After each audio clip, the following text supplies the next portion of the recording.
Hey everyone, Darren here again with the latest Citizen vlog, and this is another Citizen Pass. This is another Moments in Time, which we've turned into a new feature, haven't we? So we've picked on, this is again 1973, a year we've covered before, and this is 28th of April is our moment in time this year, this time.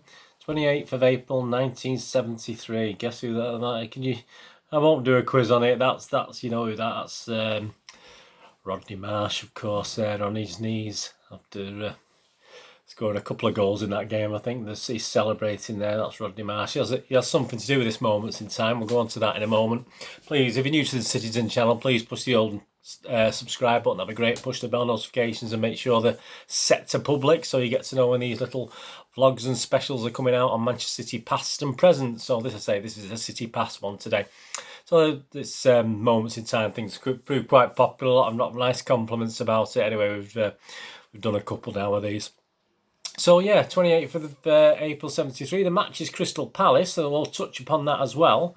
We'll touch on Rodney Marsh, obviously, who features in this, and we'll touch on Mr. Malcolm Allison as well, which 28th of April 1973 was no longer at City at that time.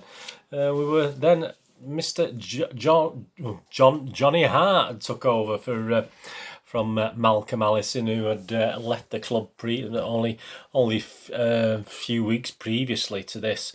So it's quite interesting because obviously one of the articles in it is Mal's last act. It's just talking about his last days at City, which I'll just read from the notes to here. Mal's last act. When Malcolm Allison walked out of the boardroom at Main Road on Friday, March the 30th, so this was like 4 weeks previously, it was headlined as his last act with Manchester City before travelling to London and signing for Crystal Palace. So there you go. This is why it's important today. We're playing, obviously City are playing Crystal Palace, so obviously he's back at Main Road with the Palace team. Before the well-known sort of John Bond Malcolm Allison game, wasn't it? If you remember in the 80-81 against Palace as well. So this is a previous thing. The previous thing, you know, these coincidences in football, it's quite amazing. So obviously he was back with Palace in 1973 as well. It was not quite true. In fact, he stepped out of the boardroom into the reception office, forked out 30p for his Grand National sweep tickets, had a joke and chat with Carol Carrick, Julia Cannon and Janet Conville, and then was gone. So that's in the City room. His horse didn't do much in the National. He hasn't had time to do much at Crystal Palace. The future is going to be tough. So let's look at his Manchester City past. Malcolm came in with a cigar and went out with a cigar. When he arrived in June 65, there's about all he had when he went into the boardroom to discuss terms. I met Malcolm for the first time that day, says Chief Scout Harry Godwin.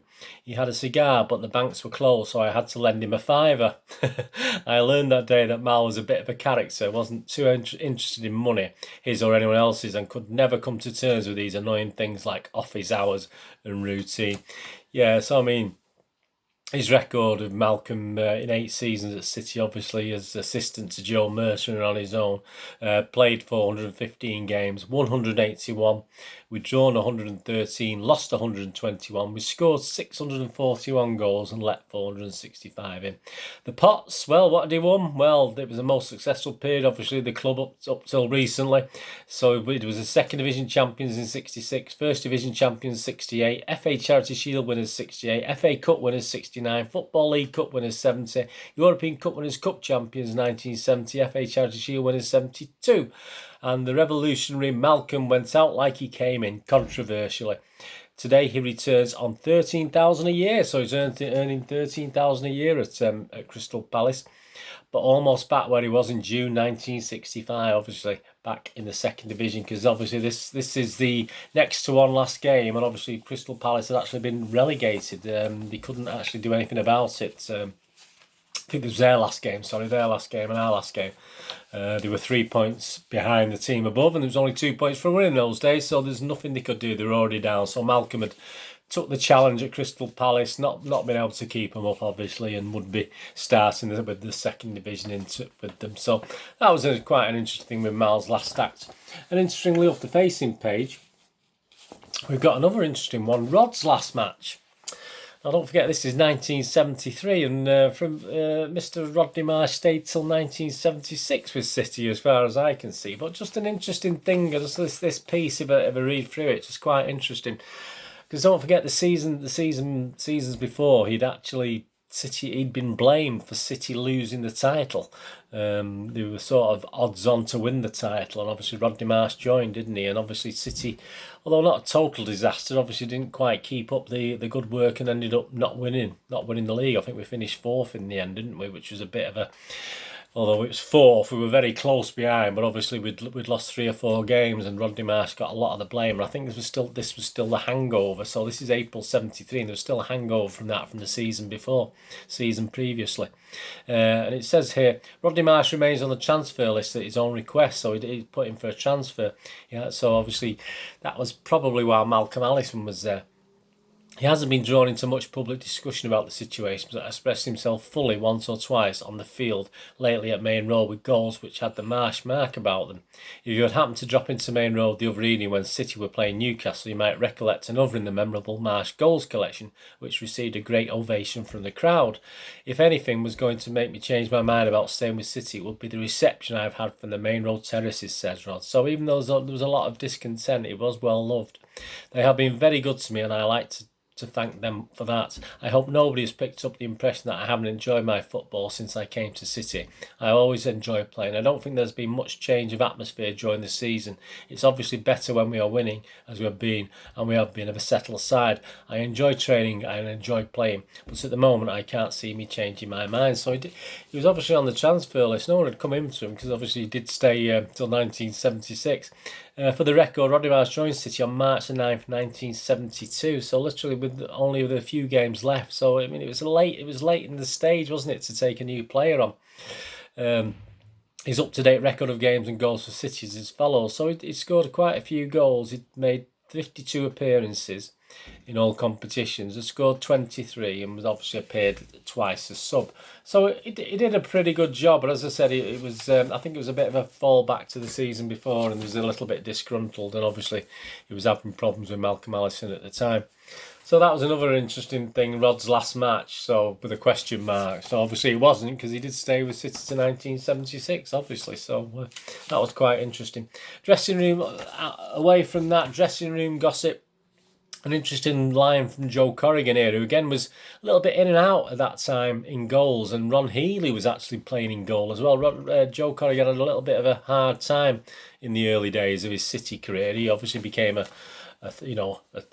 ever-present virtually whenever he was fit, obviously later on, but he did struggle at first. And it was interesting, this little column, this little paragraph. Joe Corrigan has already made plans with physiotherapist Freddie Griffiths to come in during the summer for extra training a couple of times a week at least.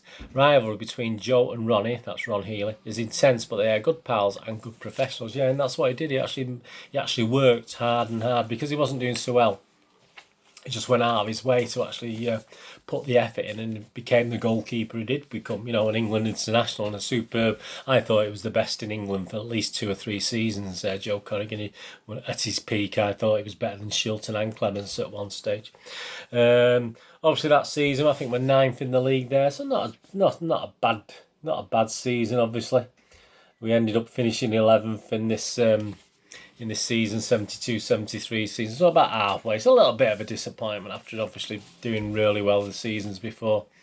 Team lineups for that game: the City team, Ron Healy in goals, so no Joe Corrigan, Tony Butt, Willie Donachie, Mike Doyle, Derek Jeffries, Alan Oakes, Summerbit, Bell, Marsh, Lee and Towers. So yeah, I mean, obviously still a good team, still a strong team, but only finishing 11th, which wasn't great. Crystal Palace, not so many names I know on there. I mean, I'll show you the thing. I mean, if you actually know any of the Palace players on there, if you anything about your Palace, well, not players I'm familiar with. Is there any? Don Rogers, I remember Don Rogers. And if you look at the actual team of Palace, what I like about Palace as well, they've always been quite good on their kits, haven't they? They've always had good kits. So even there, if you look back to 1972-73, it's certainly an interesting kit from Crystal Palace. And that's one thing they've always been quite good at, isn't it, Crystal Palace? And staying on the Crystal Palace theme, I mean, you might remember a scoreline with Crystal Palace. And it was it was a record. Obviously, it's a record combined score as far as City concerned. Look at that scoreline: Manchester City 11, Crystal Palace 4. Fantastic. And that was from February 20th, 1926. And this was from Eric Todd from The Guardian. And it's just commenting on the game. And yeah, he said, but guess who was relegated? So even though we beat City Palace 11-4, yeah, City ended up getting relegated. But there you go. Typical City, as we say, isn't it? Just quoting from Eric Todd. It took Crystal Palace a long time to reach the first division, so what memories of their league meetings with Manchester City are too fresh to need stirring. So for the final article in this series, I thought you might be interested, those of you who were not there anyway, to recall this quite extraordinary match in the 5th round of the FA Challenge Cup. The Palace players today will not mind the reminiscences. After all, they hadn't been born then. This was yet another of City's funny seasons. In the 3rd round of the Cup, they scored 7 goals in 2 games against the famous Corinthians. 1926, don't forget. In the 4th, they beat Huddersfield Town 4-0 at Main Road. In the 6th, they beat Orient 6-1 at Clapton, as it was then. And in the semi-final at Bramall Lane, City defeated Manchester United 3-0. Bolton Wanderers beat them 1 in the final. To make matters worse, City were relegated, but they had made history with that thrashing of Crystal Palace. And in case you think the above score is a misprint, a writer of the time insisted that 16-7 would have been a fairer result to City, of course. City turned out refreshed after a stay at Whitley Bay, while Palace had been enjoying the clean air of Buxton. They had some water as well, I assume. They had little enough to enjoy beyond that. After 5 minutes, McCracken fouled Hicks and Austin scored with the penalty. Roberts scored in the 15th and 25th minute. Johnson in the 30th, Roberts again in the 34th, and 2 from Bromwell made it 7-0 before half-time. 7-0, so it's a fight back, wasn't there? Against all belief, Palace fought back in great style, and Cherrett scored a fine goal in the 55th minute. Bromwell made it 8-1 after an hour, but Cherrett pulled one back for Palace, and following 2 wonderful saves by Callender from Austin and Roberts, Clark beat Goodchild twice in quick succession, once from a penalty after his first shot had been parried by Goodchild. The crowd, according to a contemporary report, were full of praise for the fighting qualities of the Crystal Palace players, and those spectators who made their journey from London entertained brief hopes of a replay. So it was 8-4 then, obviously, at the time. But Roberts, with 2 more goals, put paid to any further impertinence on the part of Palace, and just before the end, Hicks, who had waited patiently in the queue, had the satisfaction of scoring City's 11th goal. In spite of the fact it looks an easy thing for City, Palace in those days were in the southern section of the 3rd division. The crowd numbered 61,630 with receipts 3,358. I forgot to mention City were beaten 2-0 on Palace's ground in the first round in 1921, so they've been beat 5 years previously. So this is what you call revenge. I mean, the City team that day was Goodchild, Cookson, McCloy, Coupland, Cowan, Pringle, Austin, Browell, Roberts, Johnson and Hicks. So yeah, just a memory as we're playing Crystal Palace in this game on the 20th of April 1973. Just remembering our old game against Palace. It's quite interesting. Yeah, so that was that. And interestingly enough, yeah, you probably guessed it, didn't you? Palace already down. Yeah, and they beat us. They beat us this game, despite Francis Lee scoring 2 goals in front of a crowd of 34,784. Yeah, it finished Manchester City 2, Crystal Palace 3. So even for Palace, a little bit of revenge some 47 years later, wasn't it, based on that 11-4. So anyway, that's typical City again, as I said, and we ended up finishing 11th because obviously we were 9th before that game, and we ended up finishing 11th for our last, I think it was our last home game of the season. Was it our last game totally of the season? I think it probably was that year, that one. Yeah, so it's the last game. Anyway, I hope you enjoyed that little moments in time. Obviously looking at Malcolm Allison and Rodney Marsh and Crystal Palace and the kits, obviously. Anyway, thanks for watching.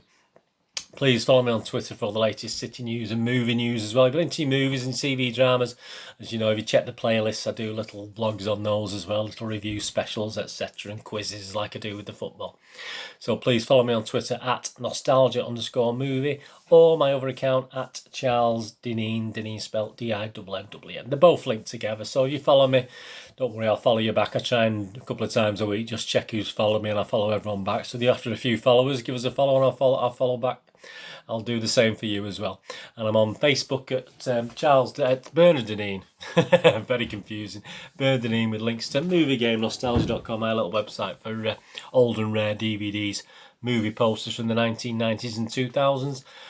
Wonderful for framing, mainly A2 sizes, some slightly bigger ones as well, but great for putting in a frame. And some old retro board games from people like Waddingtons and Parkers and MB games. So if you can have a couple of minutes on moviegamenostalgia.com, my thumbs up's to you. Anyway, if you enjoyed that, please thumbs up, get that subscription button, tell your friends about it. You know, I've got it's a quality rather than quantity on the subscribers, but it's a nice steady upward curve on this subscriber. So thanks everyone. So tell your friends and your mates and your family, everybody. Anyway, what we're going to do the rest of the day, have a great one. Please join me for something very similar very soon. Look after yourselves, look after your friends, look after your family. Let's all look after each other. And this is Bernard saying goodbye for now. Hopefully I'll see you all again very soon. Thanks for watching. Bye bye.